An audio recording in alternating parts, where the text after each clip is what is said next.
Friends, it's me Swanika Verma. Welcome you all on my YouTube channel SLV Classes. Today I am going to give you all some previous year and some important questions based on teaching aptitude in Journal Paper 1 for NTA UGC NET JRF. Now we can see the questions on the screen. Question first. Instructional aids are used by the teacher to instructional aids क्यों use किए जाते हैं teacher के द्वारा? Glorify the class, attract the students, clarify the concept और ensure discipline. Teacher जो भी instructional ads use करते हैं वो सिर्फ कॉन्सेप्ट को क्लियर करने के लिए करते हैं, इसलिए option C, clarify the concepts. Now question 2. Teaching aids can help teacher to make. Teaching aids क्या करता है, टीचर को कैसे हेल्प करता है? टीचिंग इंटरेस्टिंग करने में. बहुत सारे स्टूडेंट्स इंटरेस्ट नहीं लेते हैं टीचर के कॉन्सेप्ट में, टीचर जो पढ़ा रहा है उसमें इंटरेस्ट नहीं लेते हैं, तो उस टाइम टीचर को टीचिंग एड्स यूज़ करना चाहिए ताकि वो अपने टीचिंग को इंटरेस्टिंग बना सके. तो right option is option A, teaching interesting. Now question 3. Teacher uses visual aids to make learning. Teacher क्यों यूज़ करते हैं visual aids? Option A, simple, more knowledgeable, quicker और इंटरेस्टिंग. टीचर विजुअल एड्स इसलिए use करते हैं ताकि teaching interesting हो सके. So option D is the right answer, interesting.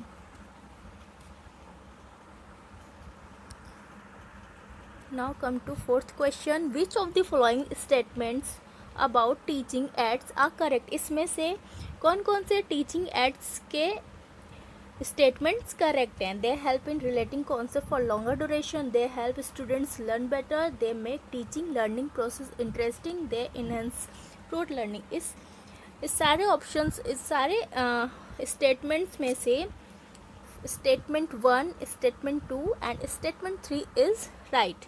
और स्टेटमेंट 4 यानी they enhance rote learning. Rote learning मतलब वो रटना सिखाते हैं, तो रटना सिखाना नहीं होता है इसमें, क्योंकि ये तो टीचिंग एड्स के जरिए होता है. तो इसमें क्या होगा? दे help in retaining concept for longer duration. जो भी टीचिंग एड्स के जरिए सिखाया जाता है, वो जो भी कॉन्सेप्ट जाता है लर्नर्स के दिमाग में, वो लॉन्गर ड्यूरेशन मतलब ज़्यादा टाइम के लिए होता है. दे हेल्प स्टूडेंट्स लर्न बेटर. और वो क्या करते हैं, टीचिंग एड के जरिए लर्नर्स क्या करते हैं, अच्छे से समझ सकते हैं, सीख सकते हैं. दे make teaching learning process interesting. और टीचिंग एड्स के जरिए जो भी लर्निंग प्रोसेस होता है, टीचिंग जो लर्निंग प्रोसेस यूज़ करता है वो इंटरेस्टिंग तरीके से करता है. So option B is the right answer, 1, 2 and 3. Now come through question 5. Which of the following does not belong to a projected aid. इसमें से कौन से प्रोजेक्टेड एड में बिलोंग नहीं करते हैं? ओवरहेड प्रोजेक्ट बिलोंग करता है प्रोजेक्ट एड में. ब्लैक बोर्ड जो है वो बिलोंग नहीं करता है प्रोजेक्ट एड में. So right option is black board. ये हम लोगों को ऑप्शन बी में ही क्लियर हो गया है. So skip option C and skip option D.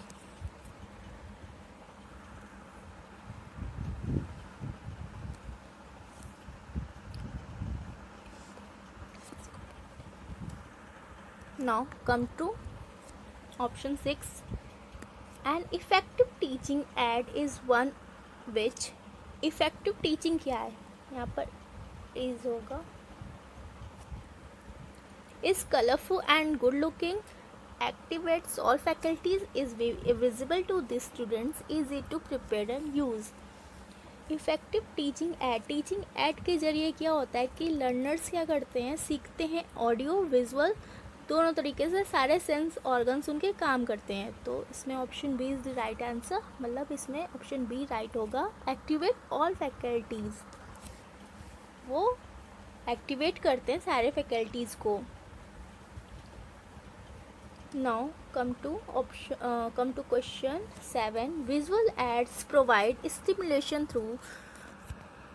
Visual aids कैसे प्रोवाइड करते हैं स्टिमुलेशन को? Tasting with the tongue, seeing with the eyes, hearing with the ears, smelling with the nose. क्या test करते हैं जीभ से, क्या देखते हैं आँख से, क्या सुनते हैं कान से या स्मेल करते हैं नाक से?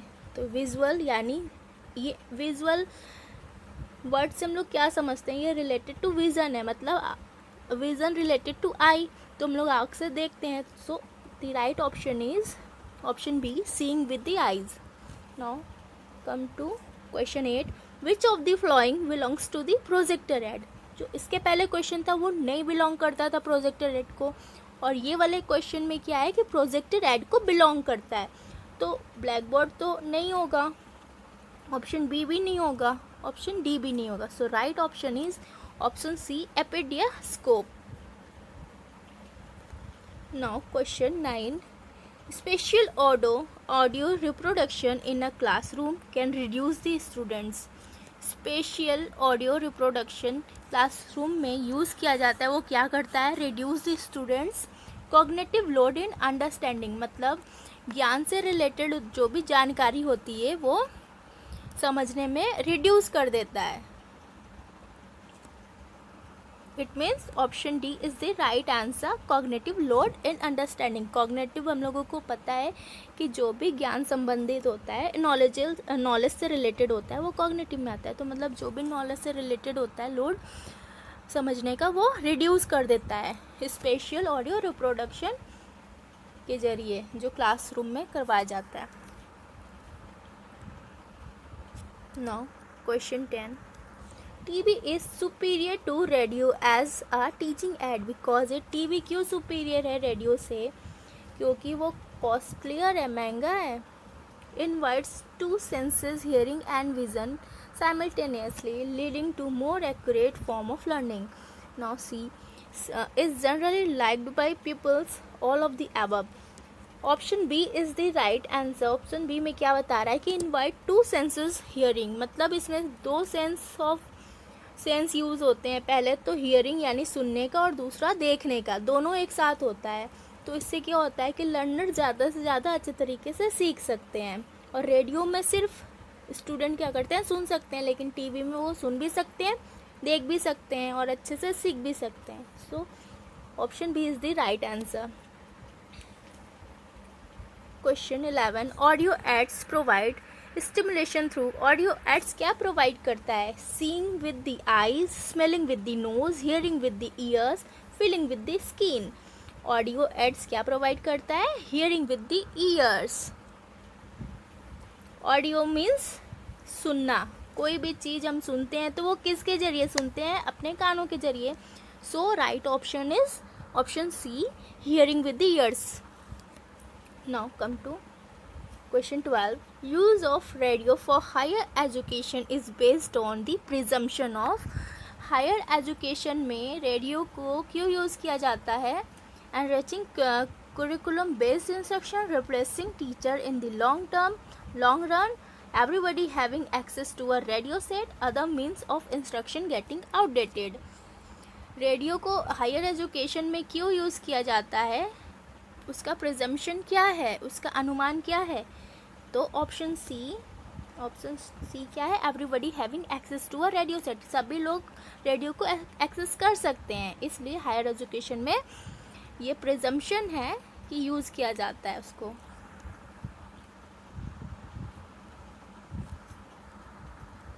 Now come to question 12. You are planning to teach human anatomy. The most suitable teaching aid would be. आप लोग प्लान कर रहे ह्यूमन एनाटोमी. एनाटोमी मीन्स होता है शरीर रचना विज्ञान. तो उसका मोस्ट सुटेबल टीचिंग एड क्या होगा? Put up a chart on human anatomy, show the learners model of human body. C show them MS PowerPoint presentation and videos depicting location and functions of parts of human. Read from the text and simultaneously explaining verbally.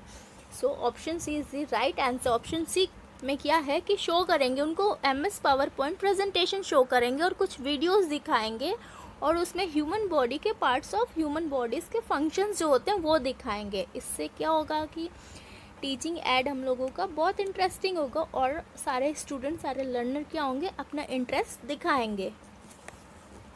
Now come to question 14. Who among the following was the exponent of memory level of teaching? Exponent means explainer. Memory level of teaching में explainer कौन है? वो memory level of teaching को explain किसने किया है? तो option A Herbart, option B Woodworth, C Gage, D Smith. So right option is option A Herbart. Herbart ने मेमोरी लेवल ऑफ टीचिंग को एक्सप्लेन किया है.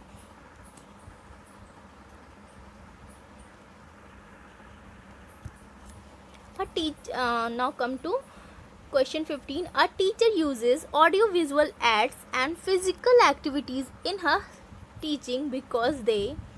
टीचर क्यों ऑडियो विजुअल एड्स यूज़ करता है और फिजिकल एक्टिविटीज़ क्यों यूज़ करता है अपने टीचिंग में?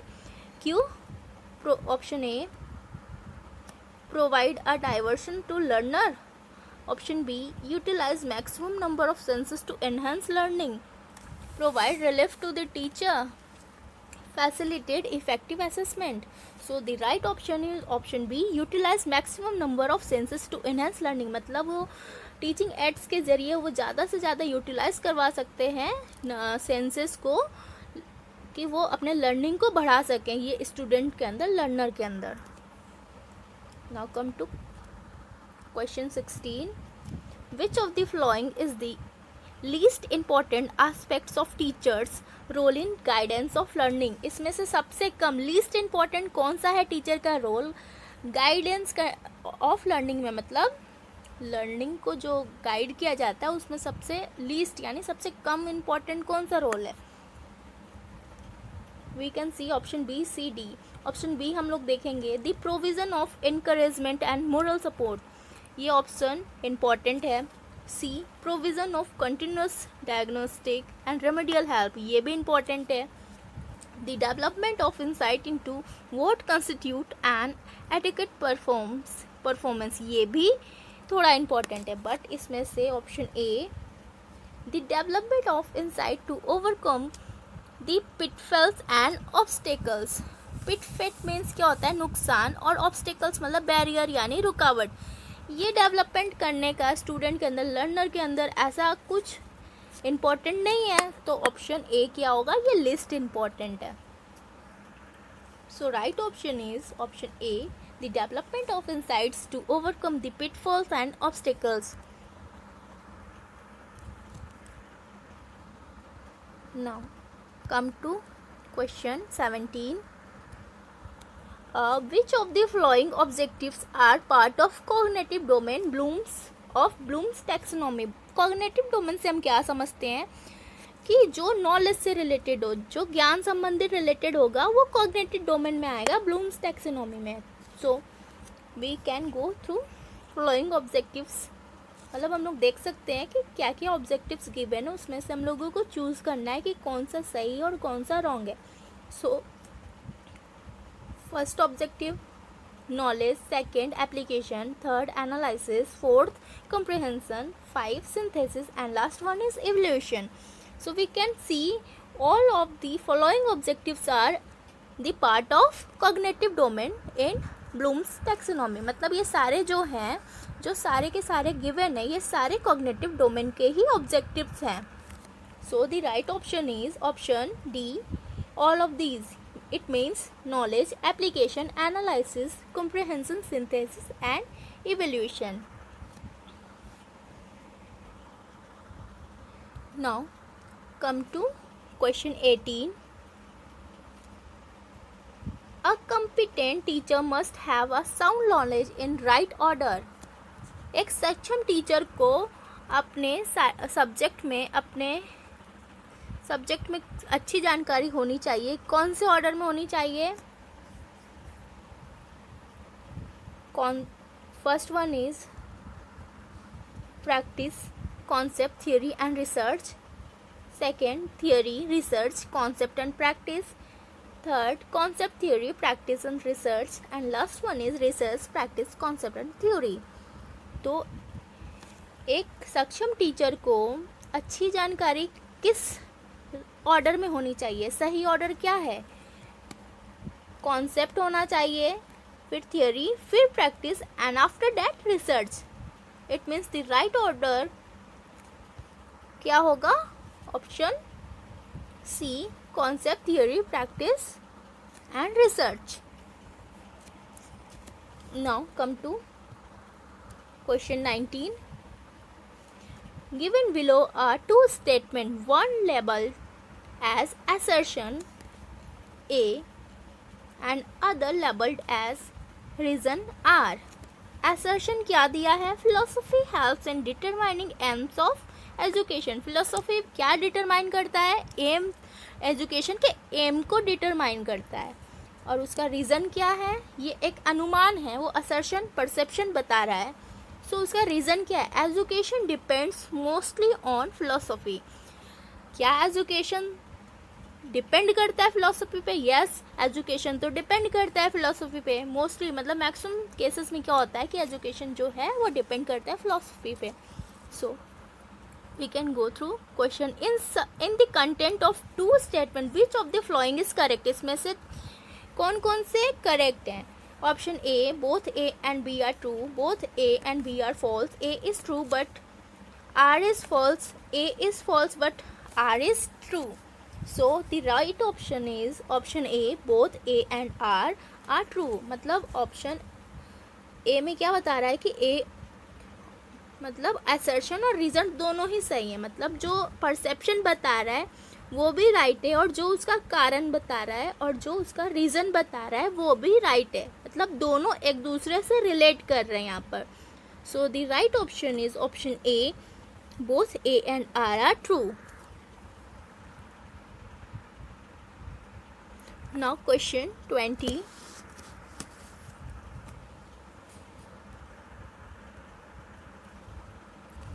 टेक्नो पेडागोजिक competency is, ये क्या है?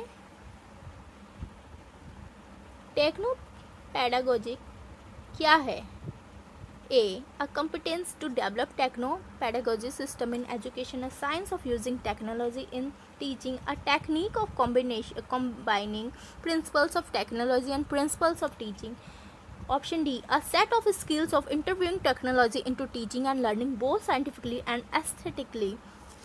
तो option D is the right answer. वो एक स्किल्स का सेट है जिसमें a set of skills of interviewing technology. मतलब वो एक ऐसा सेट है सेट है स्किल्स का, टेक्नोलॉजी का, जिसमें क्या होता है कि टीचिंग एंड लर्निंग बोथ, मतलब टीचिंग एंड लर्निंग जो दोनों होता है वो साइंटिफिकली भी होता है और एस्थेटिकली भी होता है.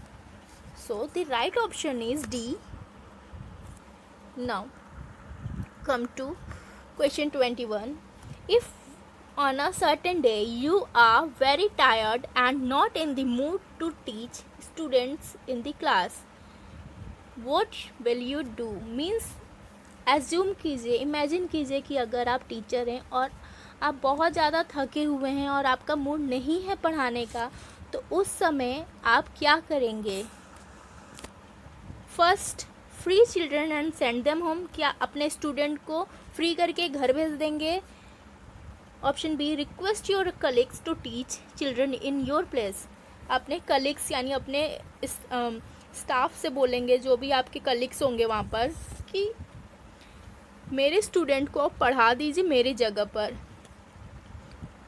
या C, tell student an ideal story. क्या स्टूडेंट्स को, अपने लर्नर्स को स्टोरी सुनाएंगे. Tell children to go out and play.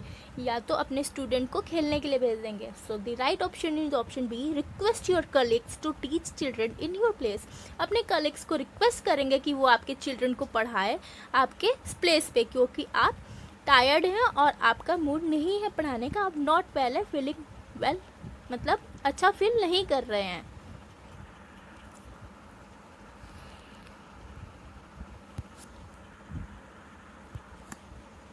Now come to question 22. Which of the following skills are needed for a present day teacher to adjust properly with the classroom teaching? इसमें से कौन से following skills हैं जो needed हैं आज के समय में टीचर के लिए कि वो एडजस्ट कर पाएँ अच्छे से क्लासरूम टीचिंग में?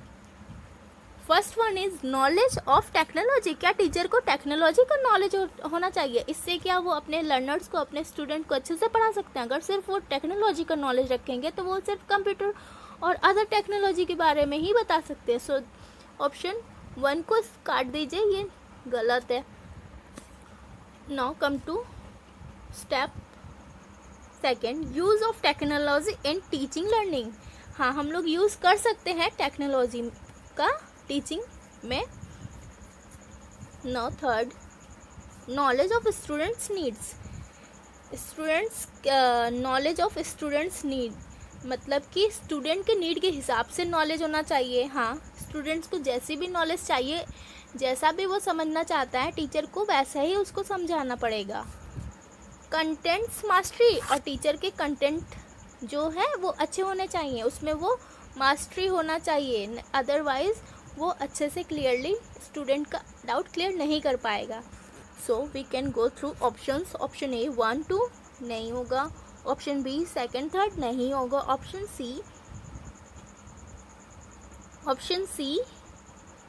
2nd 3rd 4th। Yes, the right option is option C 2nd 3rd 4th। मतलब ऑप्शन 1 को तो हम लोगों ने पहले ही स्किप कर दिया है, तो बचा क्या? Option 2 3 4 means use of technology in teaching learning. Yes. Third, knowledge of students need. Yes. And fourth one is content mastery. Content mastery भी होना चाहिए। So the right option is option C 2nd 3rd and 4th। Now come to question 23। Question 23 में क्या बोल रहा है? As a teacher you should not demand your pupils which is beyond their stage of growth. If you do so it cause. As a teacher मतलब आप एक teacher हैं, तो आप अपने स्टूडेंट को फोर्स नहीं कर सकते हैं कि वो अपने दिमाग से ज़्यादा आपको आंसर दे पाए या अपने दिमाग से ज़्यादा वो सब्जेक्ट को समझ पाए। इफ़ यू डू सो, अगर आप ऐसा करते हैं कि स्टूडेंट को ज़्यादा से ज़्यादा ज़बरदस्ती सिखाना चाहते हैं कि वो मतलब अपने एज के हिसाब से वो ज़्यादा सीखे, तो इसमें क्या क्या प्रॉब्लम्स आ सकती हैं? फ्रस्ट्रेशन, स्टूडेंट फ्रस्ट्रेट हो सकता है। हायर टेंशन, स्टूडेंट को टेंशन हो सकता है। थर्ड, स्टूडेंट को नर्वसनेस हो सकता है, वो नर्वस हो सकता है। And fourth one is all of the above. मतलब ये सारे ही ऑप्शन जो हैं वो राइट है, means option D is the right answer all of this. मतलब अगर जब भी टीचर फोर्स करेगा अपने स्टूडेंट को कि वो ज़्यादा से ज़्यादा सीखे, अपने एज के अकॉर्डिंग नहीं, उससे ज़्यादा सीखें, तो ये स्टूडेंट के अंदर बहुत सारे प्रॉब्लम क्रिएट कर सकता है। सारे कॉजेज़ क्या क्या हैं? फ्रस्ट्रेशन ला सकता है, हायर टेंशन, टेंशन में स्टूडेंट आ सकता है, जिसके कारण वो पढ़ाई में मन नहीं लगाएगा और कुछ गलत स्टेप उठा लेगा। और नर्वसनेस होगा तो वो अच्छे से अपना बेस्ट नहीं दे पाएगा। Now come to question 24। Question 24, arrange the following teaching process in order. Teaching process को जो भी है उसको ऑर्डर में अरेंज करना है। तो ये जो टीचिंग प्रोसेस है इसको हम लोग पढ़ते हैं। फर्स्ट क्या दिया है? Relating the present knowledge with the previous knowledge, evaluation, reteaching, formulating objective, presentation of materials. तो इसको क्या करना है? टीचिंग प्रोसेस में एक सिस्टमेटिकली ऑर्डर में अरेंज करना है। सो पहले हम लोग क्या करते हैं टीचिंग प्रोसेस में? First one is formulating objective, formulate करते हैं ऑब्जेक्टिव को। Second one is relating the present knowledge with the previous knowledge. जो आपके पास अभी जानकारी है उसको रिलेट करेंगे आपके पुराने जानकारी से। सो सेकेंड क्या होगा आपका? Relating the present knowledge with the previous knowledge. And third में क्या आएगा? Presentation of material, presentation of material आएगा। फोर्थ में क्या आएगा? इवैल्यूएशन। फिफ्थ में क्या आएगा? रीटीचिंग। मतलब आखिरी में हम लोग क्या करते हैं? जो भी पढ़ाया गया है आखिरी में वापस से उसको रीटीच करते हैं, वापस से पढ़ाते हैं। So the right option in option D 4 first 5 2 3। पहले क्या करेंगे? फॉर्मुलेट करेंगे ऑब्जेक्टिव्स को, फॉर्मुलेटिंग ऑब्जेक्टिव। सेकंड क्या करेंगे? Relating the present knowledge with the previous knowledge. फिर क्या करेंगे? प्रेजेंटेशन ऑफ मटेरियल्स, मटेरियल को प्रेजेंट करेंगे, फिर क्या करेंगे, इवेल्यूएशन करेंगे, इवेल्यूएट करेंगे, और फिर लास्ट में क्या करेंगे, रीटीचिंग, मतलब वापस से टीच करेंगे।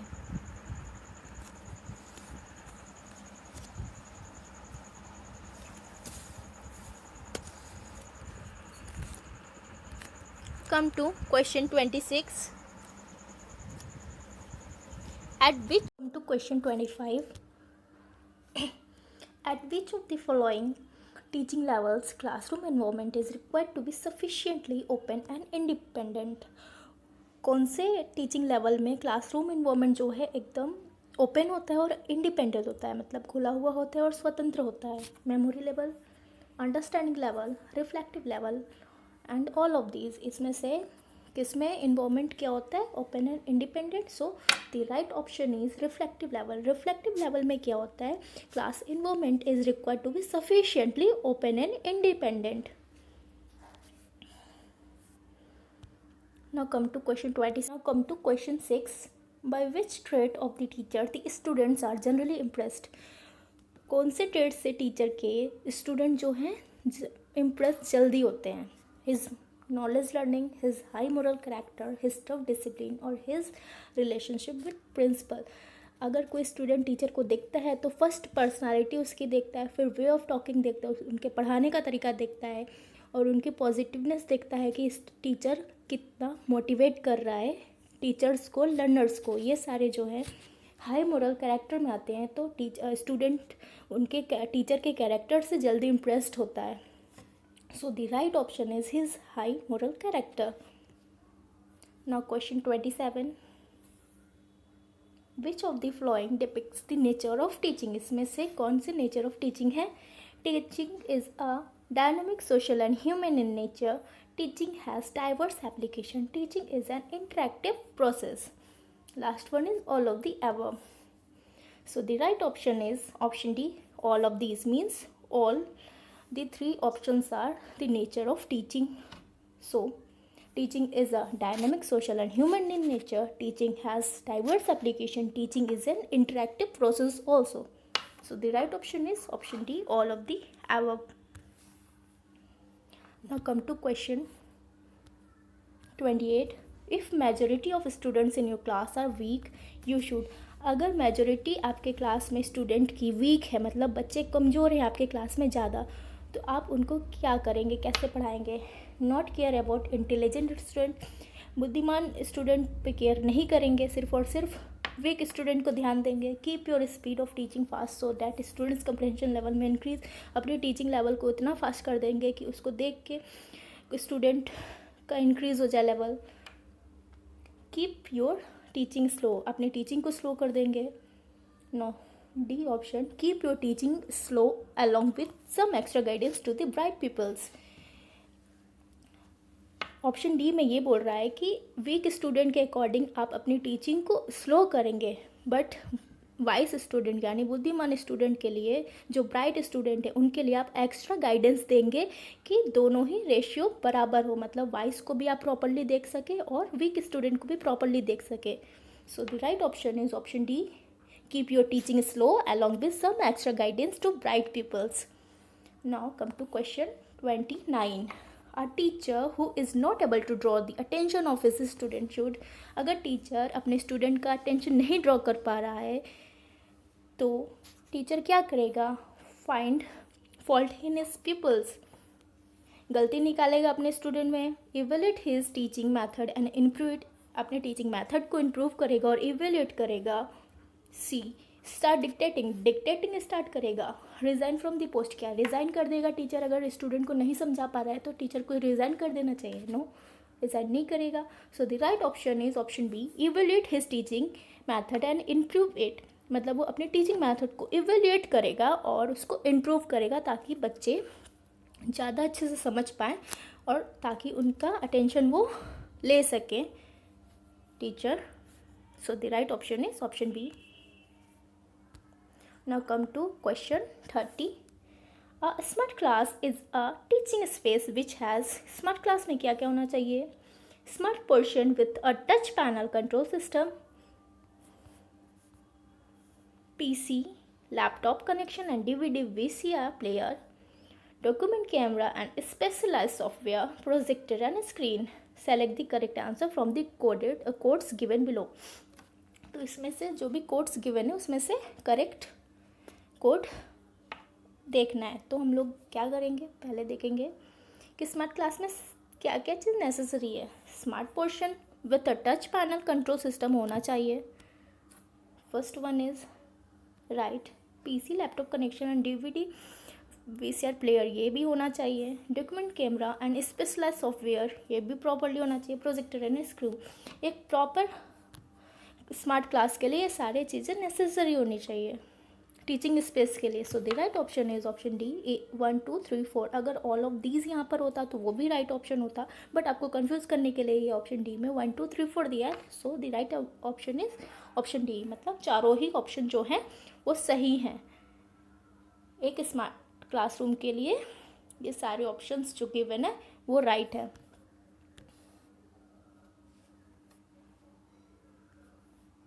Now come to 31 least question, last.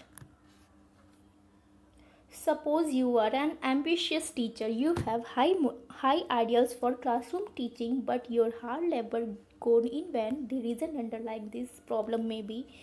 Suppose कीजिए कि आप एक एम्बिशियस टीचर हैं और आपके पास बहुत सारे आइडियल्स है क्लासरूम टीचिंग के, बट इतने हार्डवर्क के बाद भी आपका सारा किया गया सब बेकार हो जा रहा है, सब व्यर्थ हो जा रहा है। ये क्यों हो रहा है? ऐसा क्यों आपके टीचिंग प्रोसेस में ऐसा क्यों आ रहा है कि आपका हार्ड लेवल सारा बेकार हो जा रहा है, जबकि आप एक हाई आइडियल क्लासरूम टीचिंग के हैं और एक एम्बिशियस टीचर है? तो ऑप्शन के साथ हम लोग जाते हैं।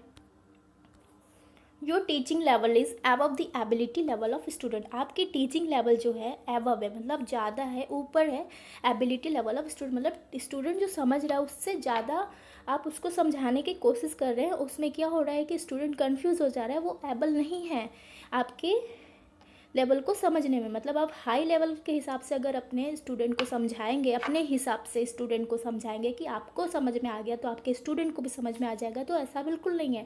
आपको अपने लेवल के हिसाब से नहीं, स्टूडेंट के लेवल के हिसाब से समझाना है। Individual differences among students make your efforts futile. Futile means व्यर्थ, मतलब इंडिविजुअल अमंग बहुत सारे स्टूडेंट्स होते हैं, उनके अलग अलग ब्रेन होते हैं। वो कोई बच्चे जल्दी समझ जाते हैं, कोई बच्चे लेट से समझते हैं। तो उसके अकॉर्डिंग आपको प्रॉपरली एक एक बच्चे के हिसाब से उनको समझाना चाहिए। ऐसा नहीं कि वाइस स्टूडेंट के हिसाब से जल्दी जल्दी आपने समझा दिया या वीक स्टूडेंट के हिसाब से बहुत स्लो पढ़ाया। दोनों को प्रॉपरली रेशियो में लेके आपको पढ़ाना चाहिए ताकि इसमें डिफरेंसेस ना आए स्टूडेंट के बीच में और आपका एफर्ट्स व्यर्थ ना जाए।